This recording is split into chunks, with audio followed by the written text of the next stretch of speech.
Hi, everybody. I'm Jennifer Valoppi. I'm the founder of the Women of Tomorrow Mentor and Scholarship Program. I'm also a longtime television newscaster, journalist, and an author. This podcast is designed to highlight the women of today and what they can do to help other women achieve their dreams.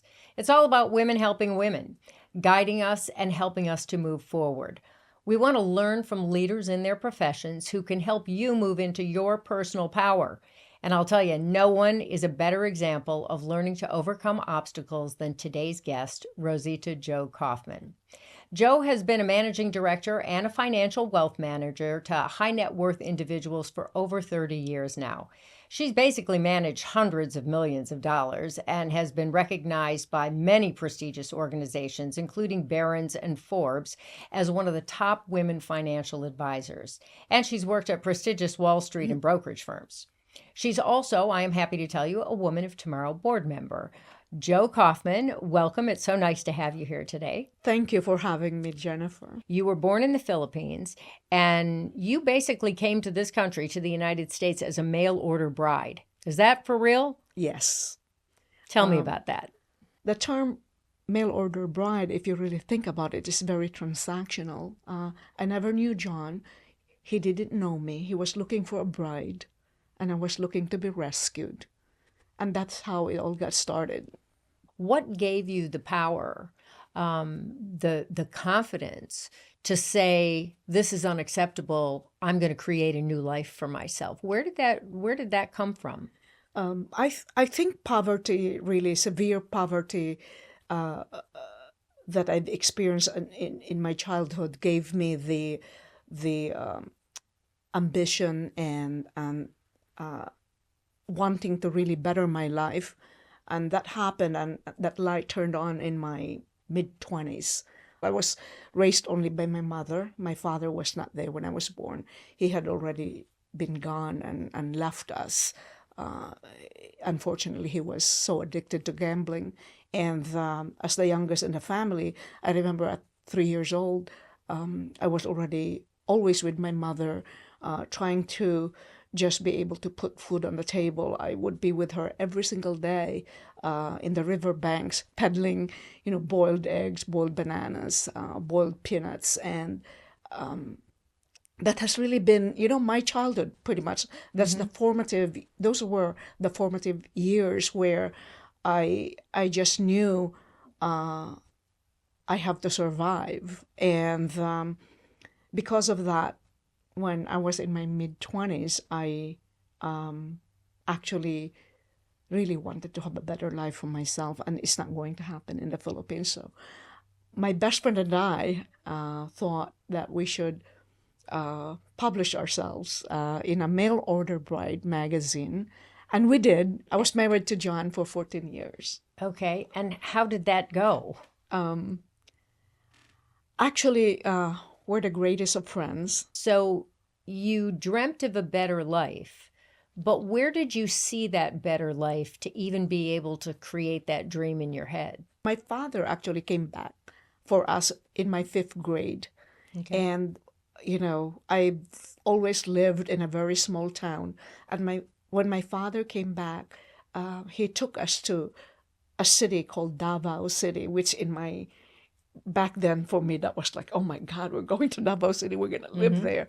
And when I was there, I got introduced to some families who sponsored me to start attending in a Chinese school. And when they took me to their house, and it's funny because you asked me, and this is what came to mind, is that when I walk into their house, I remember seeing this sectional sofa that was covered with plastic. And I looked at it and I said, oh my God, one day I would like to have a sofa like that.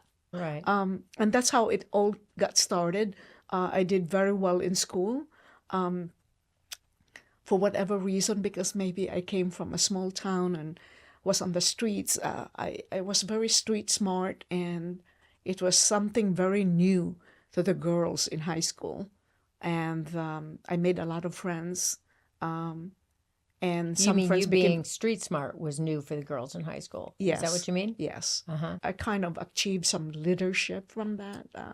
A lot of the girls like look up to me about where to go when the teacher is not around and all that, and that's how it all got started. It's like, but I also met my very very best friend in that school, and who was such an inspiration to me. I'm always a big believer that in order to do something, create a new life for yourself, you have to be exposed to the possibilities that are out there. Definitely, it just all came back to me as you're asking me about this. That yes, that was actually the moment that I just all of a sudden woke me up that there's actually a different life out there, Yeah. from what I was accustomed to being, Yeah. living in really. If one of these days I could show you the home where I grew up, and my husband would always say I wouldn't even want my dog to get in there. I guess my experiences while I was a child were very much instrumental to the way how I think that I have to keep surviving. So you're one of 9 children. Yes. A lot of poverty surrounded you, but did you grow up in a loving family? My mother, yes, definitely. Even my father, when in my 5th grade, that's when I really actually met him. When we no longer really have food on the table, and a day or so would go by, and she would actually go to that city and take me with her. We would ride this bus.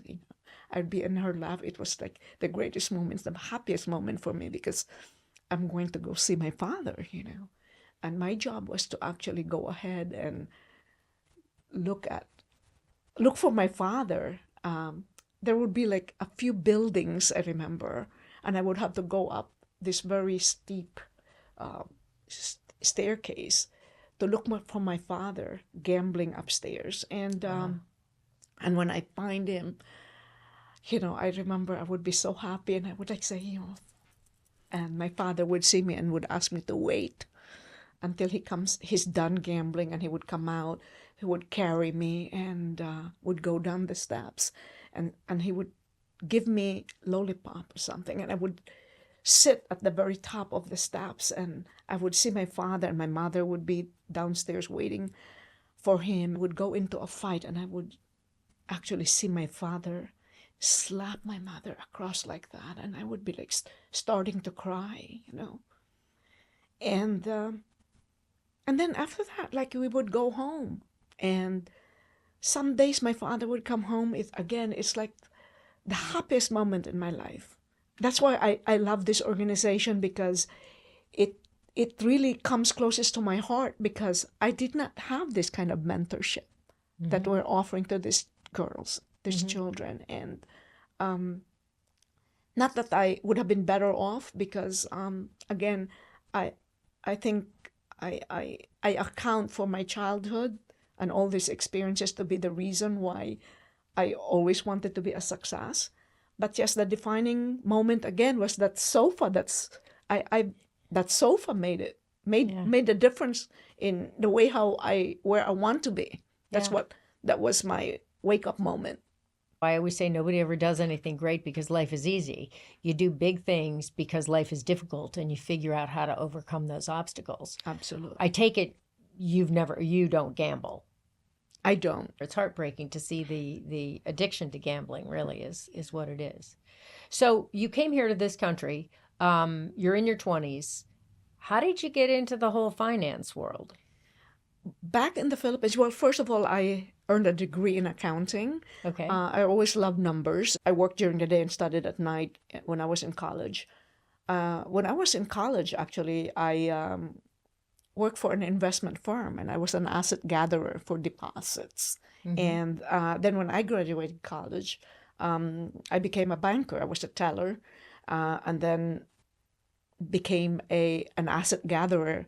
They called them money market fund representative, and my job really was to go out there and look for deposits for the bank.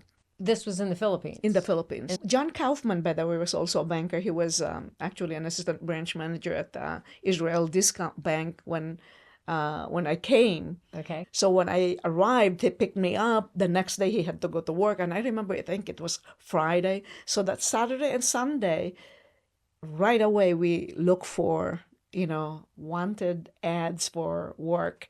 And that week, I applied to, I think, 3 or 4 banks as a teller. Within a month, I was hired. And a few banks actually hired me. The one who hired me actually thought that I should be in the management training program and should not be a teller because I already have these experiences. But I really wanted to know the basic foundation of how the banks operate in the U.S. Mm-hmm. So I became a teller immediately, like within a month that I got here. I was, and I do remember that you don't have to come in until 8:30, and I would be there at 6 o'clock every single day. 6 a.m. Wow. Would be waiting for the manager to open the branch. The manager took notice of this, and I never left at 4:30 either. I would be like gathering all the teller booths, waste baskets, and put them all in the bin. And I remember within a month they promoted me to be the supervisor of all these tellers, and it all started from there. And then I realized, my first salary was $7,800 a year. From that, though, $7,800 a year. A year. Okay. And from that was 1984. And from that, I was able to save. Okay, that doesn't sound like it's possible, but okay. Yes, I did. So, and what did you do with your savings? I always put it in the bank. Like, right. I love looking at my, remember there used to be a passbook. I loved all those stamps, that I deposited 20 cents, 25 cents. I just kept doing it. It was a habit. It was a sport. So 2 very important lessons you've just talked about. One, to young people in particular, if you really want to excel in a career, outperform everybody else. Yes. If you want to get promoted, outperform everybody else. And 2, save your money. As a matter of fact, I always thought like everybody behaved the way how I behaved, because I married John Kaufman, who also was a saver. Mm-hmm. And yes, it may sound like it's impossible to save from $7,800, but between my salary and his salary, we lived all the time way below our means. I cooked on weekends, prepared Monday and up to Friday worth of food, and apportioned everything. And Saturday we would go to the market, and Sunday I would cook all day for the whole week, and that was the routine. To go to Burger King for me was like a major event, and if it is our anniversary or my birthday, my God, there used to be a place called Steak and Ale. I don't know if you recall. There was, that was it. That was like, that was the moment. All right, but we're still a long way from the heights you climbed to in your career. How did you go from bank teller to being an investment advisor and working on Wall Street and all the rest of that? Tell me what happened. And before I get to Wall Street, what happened was that I came to a realization that, yes, I can't really just stick around for $7,800 or $10,000 when I got promoted a year. I said, like, I want to really make money, and I was looking at ads, and there were a lot of these like wanted salespeople to sell cars. Mm-hmm. And there was a Ford dealer called Friendly Ford on Dixie and 163rd, and I applied for that job. And this is really gonna be funny, but Friendly Ford was at the corner of Dixie and 163rd, and there are 2 entrances for anybody who's looking for a car to enter. And I have to tell you, every single day, I would be standing at one of those entrances. And if somebody is about to make a right turn, but they miss this turn and they go over there, I would run over there to meet him. And then I would open the door and say, like, "Good morning, my name is Jo Kaufman. Oh, how nice. I can huh? sell you your car today." And this is another way for me to express, how hard work, not necessarily academic backgrounds or how you grew up Yeah. and who mentored you. It's all about hard work. And with Friendly Ford, I was the top salesperson every single month. Okay. My name would always be there at the top, and I love looking at it. And I know all the, the salesmen, would complain to the manager, "It's not really fair. She's always standing over there and standing over there, and she's grabbing everybody." But what I found out was that, again, being a woman, is that if I sold 10 cars, I would get a $300 bonus. So I would always sell over 20 cars a month. So I could get that $600 bonus.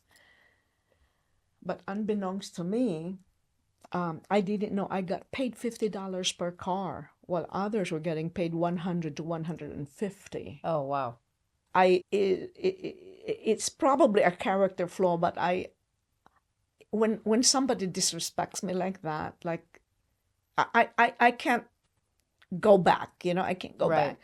And Sure. so then I went into selling life insurance policies with Prudential Insurance. Okay. And that's how I actually came into finance, right? And from there, I became a financial advisor with Prudential Securities. Wow. Did you ever buy the sectional couch? We had a mortgage, but we didn't want to buy furniture if we didn't have money. And I do remember that I saved enough money to be able to have a customized sectional for the house. Absolutely. And so, yes, I did it. I did it. Yeah. You talked before about having been underpaid compared to the men, but when you got into the whole financial advisory business, that really is a male-dominated profession. Yes. Right? What was that like, and what was your entrance to that? To be in a male-dominated industry, I think, as women, you really have to sink or swim on your own. And as a minority, Yep. it's like it's even harder to come up for air. And but this is me now talking to you. Back then, I never had any kind of self-awareness that I was, one, a woman, and second, a minority. I just never did, and called that being naive. But I never did walk around with a chip on my shoulder. And bear in mind, when I first came to this country, my English was quite broken, So I got along, and I just remember that my allegiance really was to the company who gave me the opportunity to be able to be part of the company, to be able to be part of their business. And I just followed all the textbook instructions on how to become a successful financial advisor, the way how they wanted me to do it. And I remember, the rule of thumb is like you have to make 300 dials a day to be able to get in touch with 30 people. And for 30 people, you might be able to make 3 appointments a day. And I did that religiously. I just did it. And I remember when I first was a trainee at Prudential Securities, I remember there were over 70 of us. And it was very intimidating, going to New York and being with, I would say, some of the finest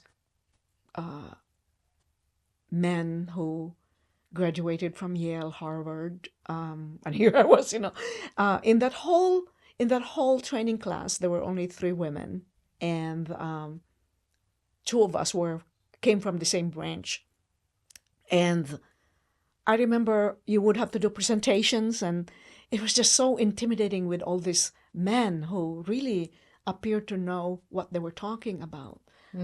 I remember when we were asked to introduce ourselves, there was one who got up and he said, my name is such and such, and you see this watch, it's a Rolex gold watch that was given to me as an award by AT&T because I was the top salesperson at AT&T, and then we were all like, wow, But there's always what they call the top gun in the training class.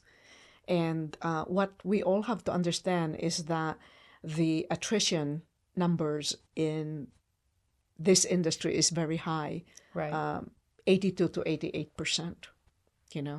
Don't make it. Typically in the first 6 months to 12 months. And so there were very, very few of us that were left, by the time we graduated. But I did graduate number one in the class. Really? To be successful in this country has nothing to do with academic background. It really has something to do with work ethics. Like, I made this profession my whole life. I came in at 7 a.m. I was working Saturdays and Sundays, cold calling, meeting people, going to parking lots, introducing myself, going to restaurant tables and introducing myself. I was just built that way. And, it's incredible how many colleagues of mine that I thought were really very strong in the industry, even the ones that really inspired me and the ones that I thought, like, my God, one day I want to be like her. I want to be like him, Over time, 30 years later, I surpassed them.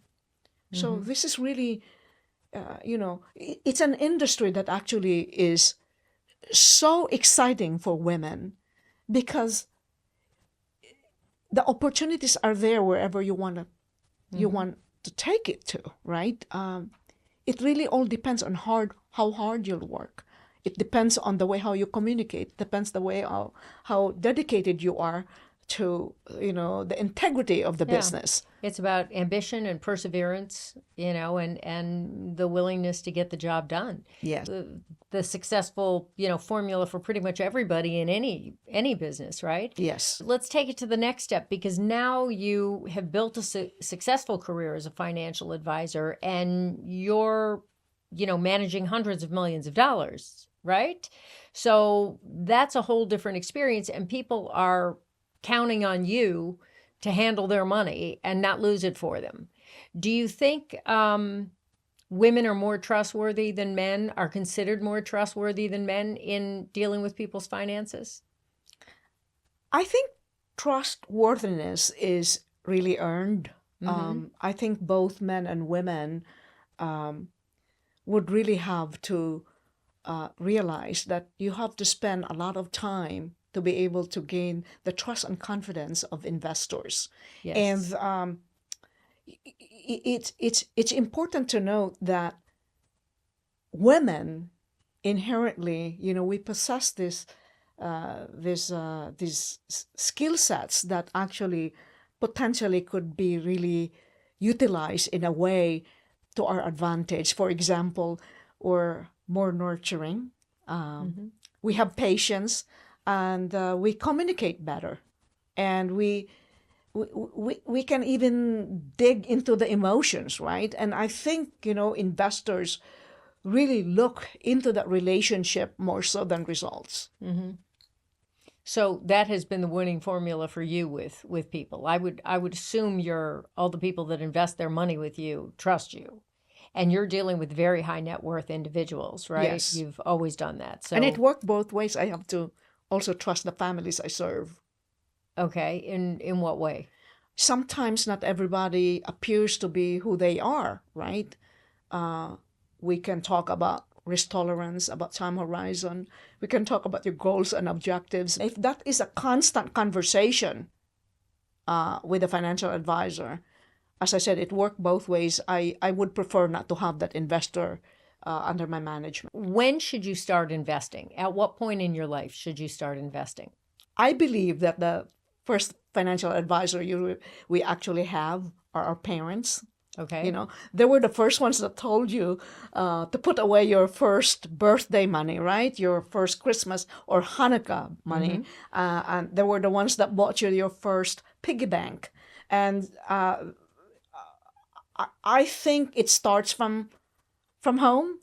As soon as they start in the workforce, they should immediately think about taking 15 to 20% of their income and stash it away, especially if you work for a company that actually, offers retirement plans.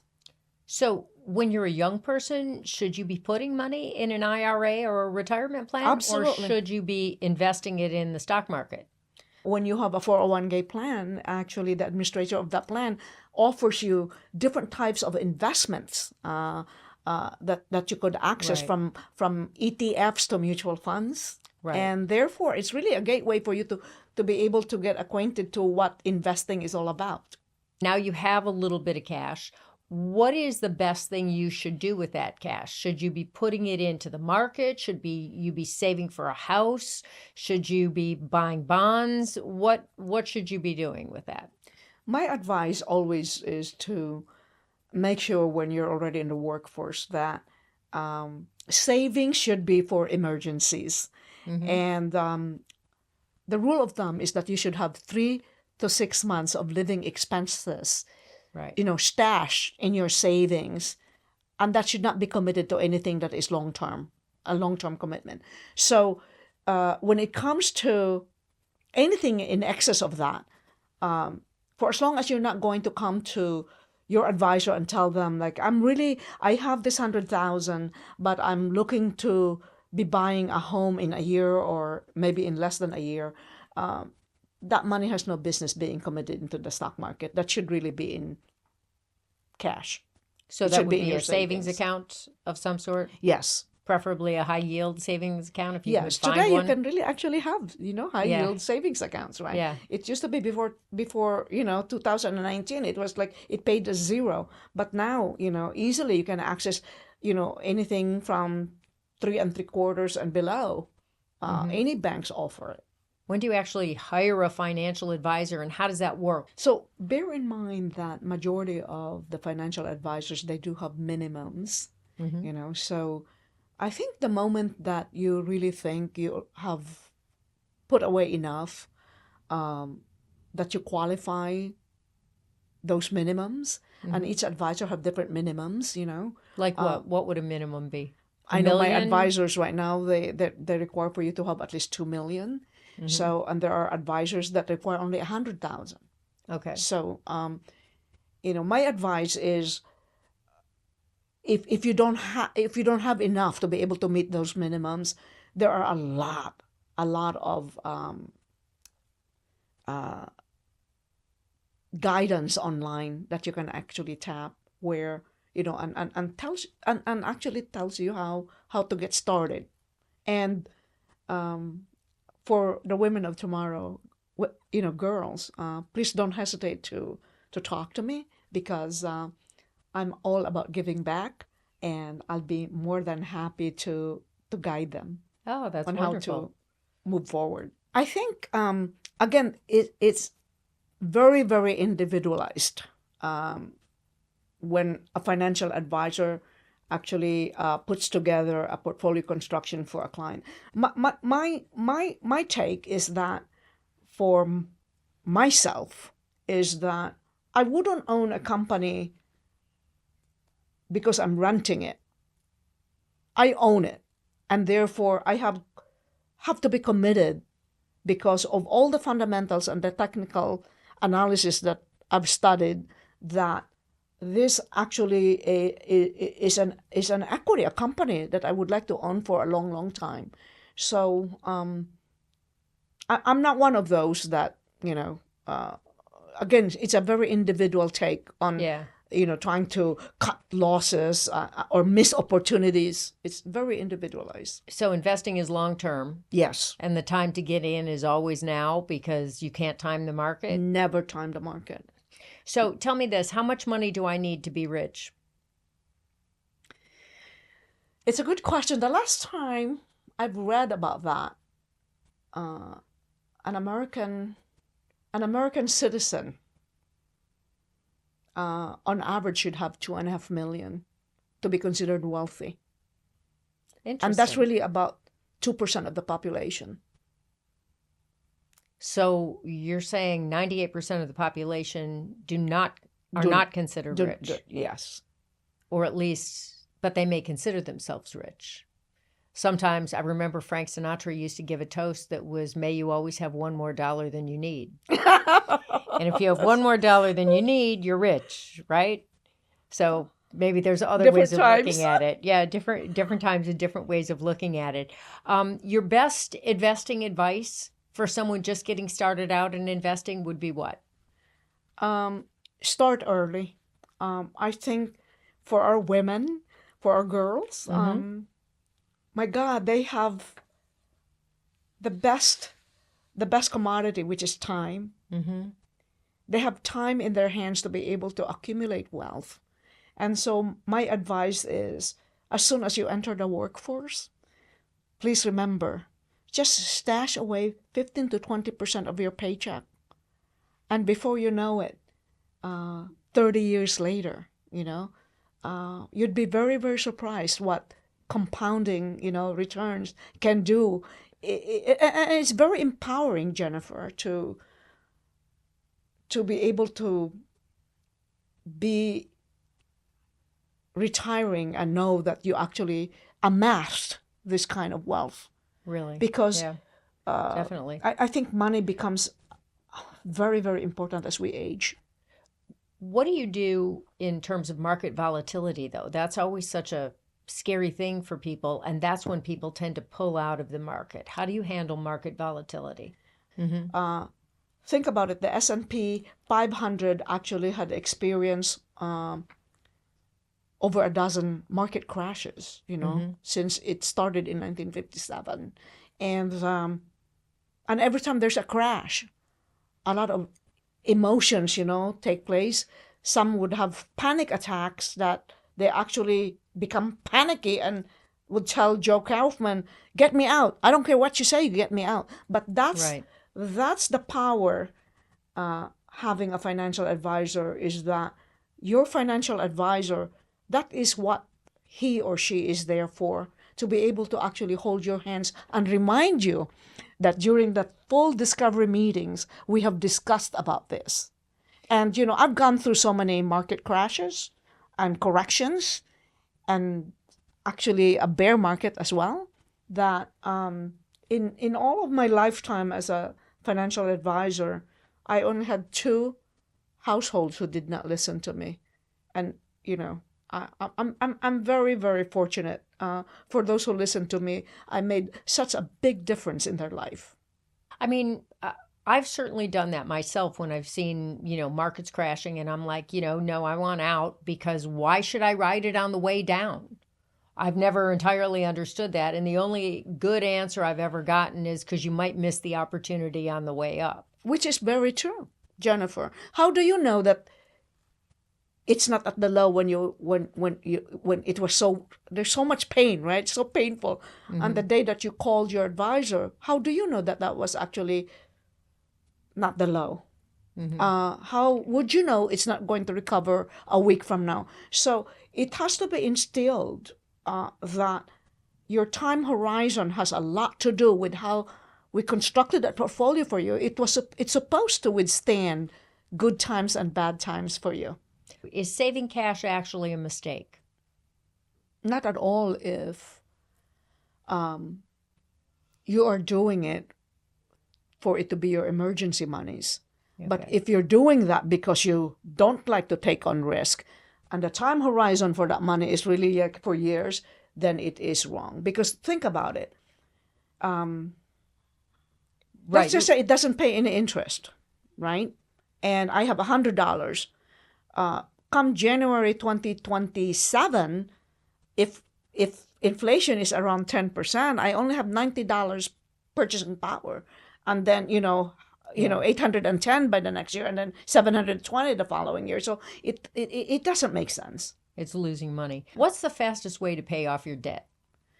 Make more money.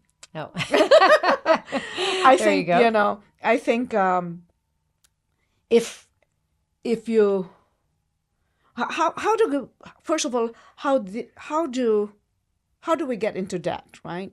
And I think in some cases you got into debt because you were living way beyond your means. In some cases you got into debt because you were laid off and it took a long time for you to be able to find a job. I would say you need to really organize all the debts, and put a list of everything that you owe, and how do you pay it off? I guess the best thing is to see if there is any way that you could pay off first the small debts and get rid of them, and then consolidate the larger ones, so that you can focus. Because eventually you do have to pay, and you do have to go ahead and find a job that can support your living needs and debt. So if people have bad credit, should they just focus on cash, or is it really worth repaying all that debt and really working to make their credit strong again? I think credit score is so important. So if you're not in that situation yet, I can advise not to get into that situation. Yeah. But yes, I believe in redeeming yourself on your own and work yourself way out of getting, into bad credit. And therefore, imagine if you're 18, 19, and now you're 25, and now you really want to go out there now and buy your first home. Or a car. Credit score is so important. You need to protect that, like your purse, right? You got to protect it. Should I pay off debt or invest first? I personally believe that you can do both. Again, strategize your debt situation. What I really would like for our girls to do is to list all the debts that they have, eliminate the small ones by paying them off, consolidate the larger ones.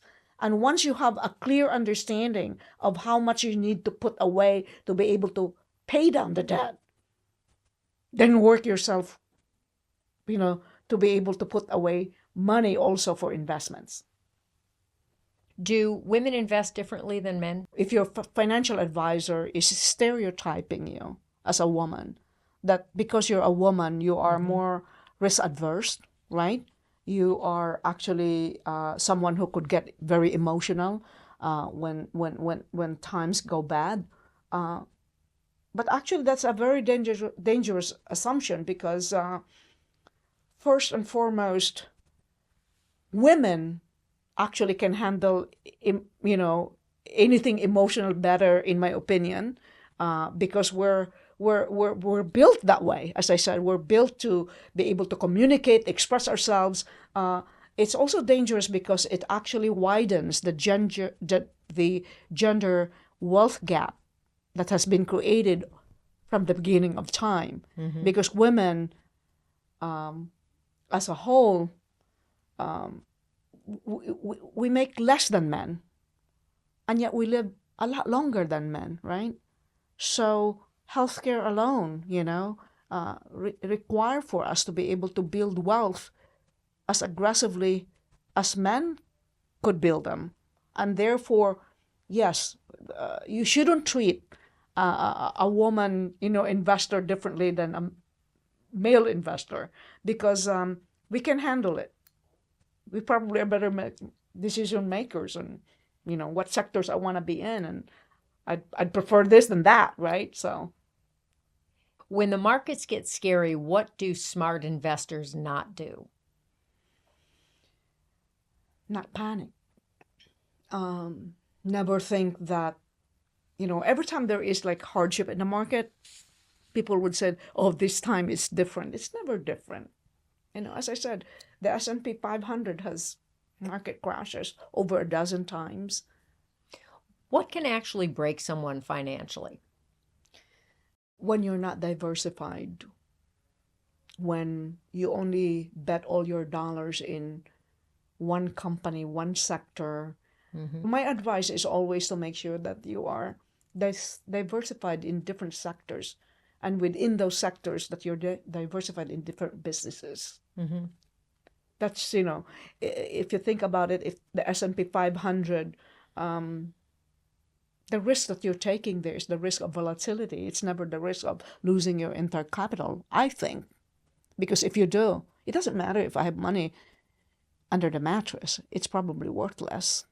A lot of young people are buying crypto. Is that a good idea? I think my advice is that you should only invest in crypto monies that you feel if you lose it, it's not going to affect your lifestyle.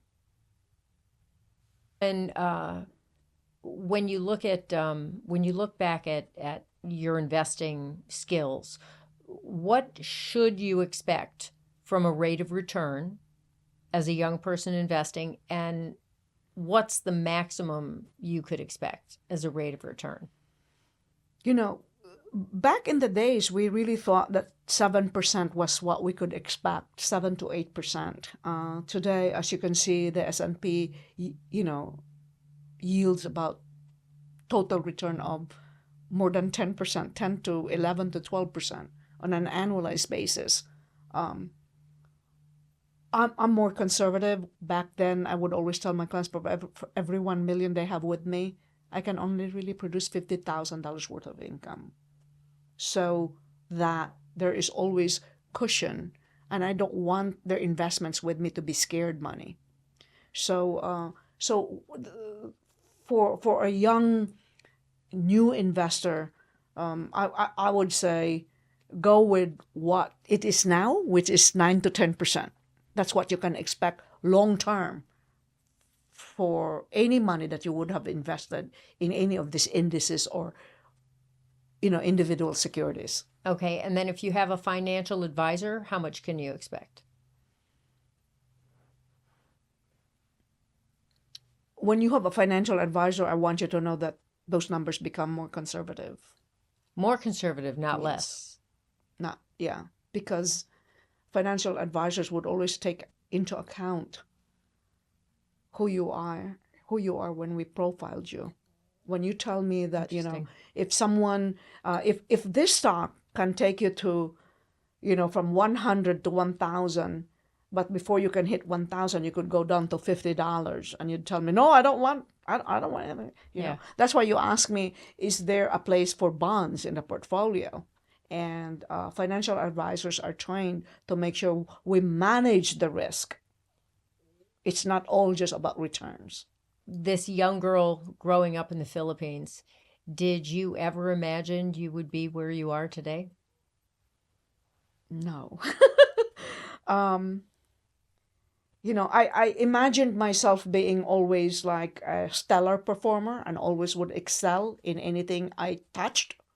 But this is also another thing I want to leave with the girls, is that I stashed away from my wages every single month from the beginning of time in my late 20s. That's when it started, right? Not when I'm 16, 17, in my late 20s. But I do have to tell you that I did not get in this situation financially because of the money I put away. I got here because I invested every dollar that I saved. I invested it. And that's what got me here. Okay, Jo, you're such an inspiration. Thank you so much for doing this. Thank you so much. So wonderful Thank to you, be with Jennifer. you. Thank you for having me. Thank you, Jo. So let us know one thing from today's episode that resonated with you, and you can send it to us on my social media at Jennifer Valoppi, or you can put it in the comments and we'll post and read your responses to hopefully help other women who might have missed this episode. Every episode we do ends with a micro action, something simple that you can do right now to improve your life and move yourself forward. Today's micro action is to update one line of your resume or LinkedIn profile. Remember that every step you take takes you one step closer to your future. And finally, we support the Women of Tomorrow Mentor and Scholarship Program and the thousands of young women who are served through our program through mentorship, education, and access to all kinds of opportunity. If this conversation inspired you, please subscribe, follow me on social media at Jennifer Valoppi, and learn more about Women of Tomorrow at womenoftomorrow.org. Your donation can help us change the world one young woman at a time. Thanks for listening.